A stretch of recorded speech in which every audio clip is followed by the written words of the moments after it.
Hey everyone, so welcome to today's episode of Crowdfunding Conversations. Today we have Roy from Lightning Maths. Roy, if you just want to introduce yourself, introduce Lightning Maths and tell everyone really what you crowdfunded for. Hi, I'm Roy Clutterbuck. I'm a primary school teacher, and I set up Lightning Maths a couple of years ago, 3 years ago probably now. And I was I was in school and I was working with children who were struggling with maths, and I just I wanted to help them, so I designed a game to help them in school, and I was giving it to other teacher friends and they all really liked it. And I guess I just saw the opportunity for me to make that game into a kind of a product that I could scale up and give to more schools and help more children. So the idea came to do that basically, and I sort of set up a social enterprise, and I had the prototype for the game, and I guess I just needed that kind of commitment really, and the crowdfunder was the perfect opportunity to sort of commit myself to say I am going to do this, and I've researched it and I need this much money and I can get the games properly made and reach more children and inspire more people to engage and enjoy maths. That is such a cool thing. Before we even talk about crowdfunding, a question that comes up then is, what really inspired you to go down that social enterprise route rather than just being a startup or potentially a charity? Yeah, it's a good question. I mean, I guess I didn't really know too much about the different areas of that kind of side of the world, just being a teacher. I guess, I had a few friends that were doing social enterprise things. And so that interested me, and, that inspired me to sort of read up on it a bit. And I guess I knew that, well, because the game is a product, it seemed very easy to base the enterprise on the game, and because it was a product that I want to scale up and sell to other people, it seemed that kind of the production and the sales of that product would be fundamental to the business. So therefore, a charity wouldn't necessarily be the right structure. And also, I knew that it was something that I wanted to do myself and not something at the moment to make into a really big organization. So again, charities, you need, a lot more governance and it's harder. So I just had this idea that was, working well in the school, and I wanted a way to sort of just take that to the next level and sort of, just sort of see how it went really. So this sort of staying small, doing it as a social enterprise seemed the way to do that. That's cool. And then you ended up raising £4,050 from 110 supporters in 35 days. How was that? How many people did you kind of have pre-lined up ready to buy it? Was that 110 supporters? Did you know you were going to get that, or was that a shock in any way? It was, I guess, I mean, I hoped I would, and I guess, it was fantastic, and it was fantastic to get the support of these people. A lot of them were kind of family and friends that I had lined up before, and that was, always the plan, to try and get, sort of galvanize those networks of families and friends, and then like pass it on to their families and friends. So that was always the plan. Yeah, I mean, it's really fantastic. With that 4,000, like I said before, I was able to place that first order from a company in Poland to get the game manufactured professionally. And I just wouldn't have been able to do it without that. So it was really fantastic for that. And also, a lot of it was sort of relying upon my pre-existing networks, but you can't just go and ask people for money. I mean, you can, but you can't do it. I don't know. It didn't, it doesn't seem the normal way to do things. So having the crowdfunder as a way to, communicate what you were doing in a way that is really like clear and obviously a trusted platform, that, people can access. It's just, it seemed like a really good way to sort of draw upon those networks that I had already. That's cool. And you mentioned there the money was used to put the first factory run, which went through Poland to get your product. How was that when you got to see the kind of official version versus your prototype? Yeah, I mean, was crazy, really. And I mean, I think a lot of a lot of companies that work and get these games made are normally, they have an office or something like that. And I remember them ringing me up or emailing me and being like, what warehouse are you getting it delivered to? And I was like, I'm just going to get it delivered to my little flat in London. So yeah, it was pretty cool. This this van turned up with this massive box, and I got all my neighbors to come and help me move them up into my flat. And yeah, just really, really happy and excited. I have to admit, a little bit like overwhelmed, in the sense is like, okay, this is real now and I've got to do this. But like life's like that. And like anytime you want to achieve something meaningful, you have, you take on those challenges. And yeah, that was just like, again, another one of those, all right, I've done this, like what's the next challenge now? So when you were crowdfunding, obviously you are a primary teacher in your day job and you're a social enterprise founder in the other job. What kind of were the main similarities, if any, and key differences between those two things that you kind of had maybe a baptism of fire with the crowdfunding? I mean, I guess the product itself is an educational product. So I was really confident in the product, and I was confident, I trialed it with the children in my school and also families and friends. So I was very confident in that. And I was target market research there. Yeah. The market research was down and that was not a problem. And also I was confident in communicating why it was good, because, I understood from an educational perspective, why it was a valuable product, and that connected with people. But I guess there was sort of the larger kind of marketing, having a sort of social media presence, the sort of emails. So that side of it was new to me. And also the kind of more just like the project planning kind of structure, really, like, setting out the timelines and the key dates. And, that's where working with you and Crowdfund 360 really helped, because yeah, I'd not done a sort of a big project plan like that before. So yeah, having those, reminders and like deadlines and like, okay, you need to start thinking about this now because in a week you're going to have to do this.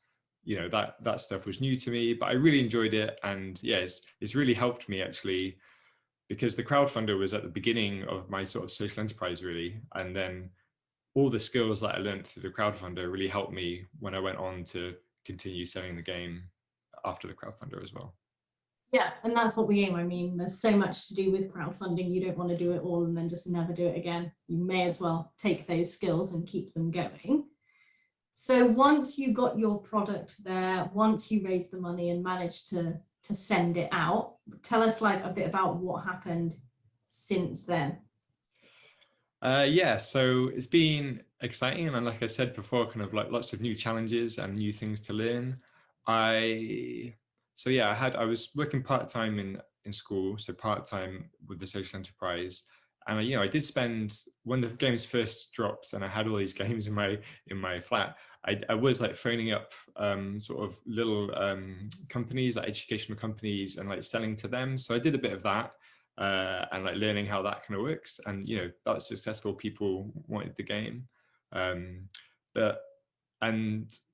then I was also just sort of selling through kind of word of mouth recommendation. I've got a sort of a normal like commerce sort of platform through my own website, which the majority of the sales go through.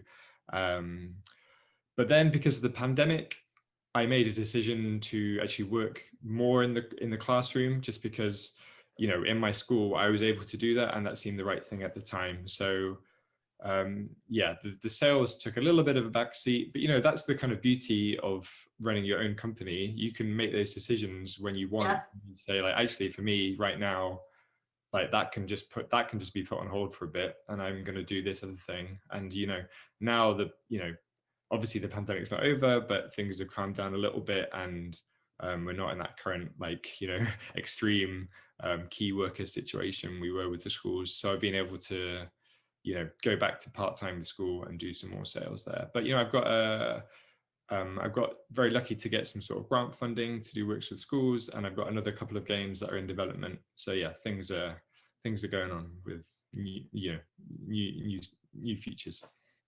Those games in development, if we're allowed to talk about them, are they also math related?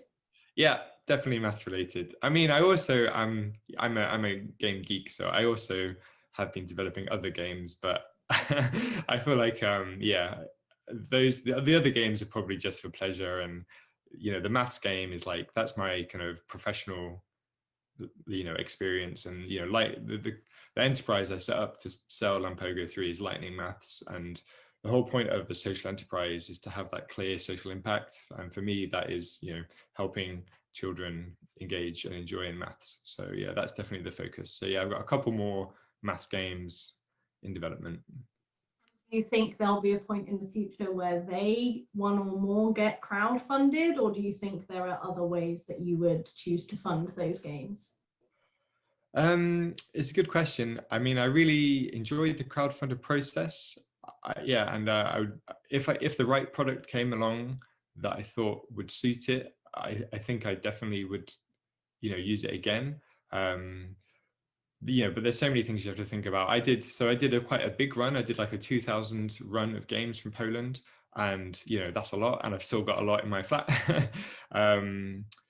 I think I also might try and do some sort of smaller runs, just in terms of sort of increasing my like product range. So might not need that much money. So there's a whole different range of factors.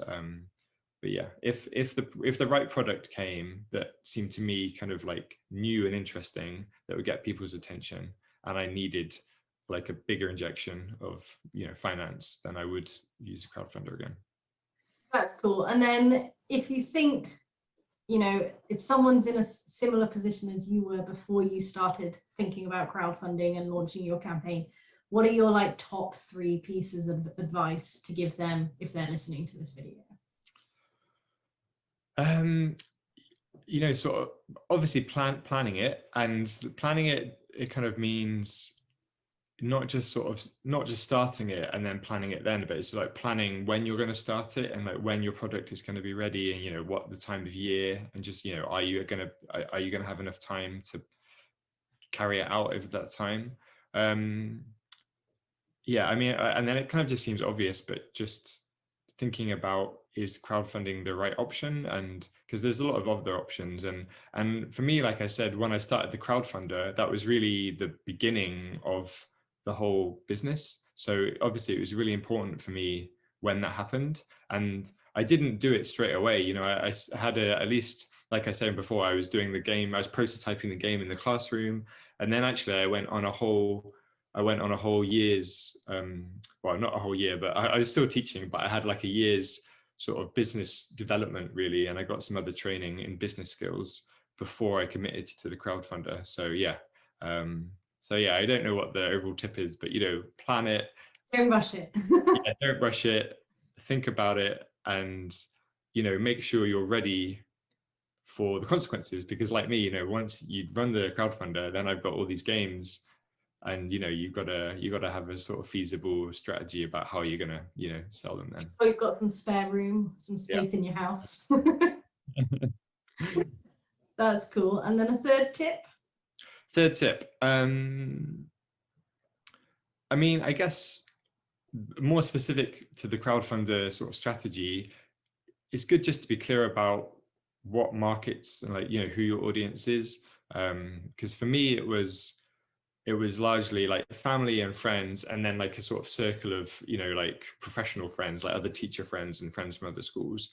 So I knew that it was kind of just like a galvanizing of those existing networks. So that's that, and it was really good for me to be aware of that. And if you're going to do a crowdfunder, then it's obviously like think about who those networks are. Do you have them already, or do you need to like tap into new networks?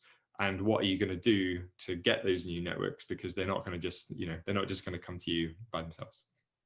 That makes sense completely. Well, thank you very much for sharing your insights. I know that it was a while ago that you crowdfunded, so it's good that you still remember these things. And also, like you said, good that you still can implement some of the things that you did with crowdfunding in a general marketing capacity as time goes on anyway. So I'll put the link to your crowdfunding campaign so that people can go check it out, see what you got up to.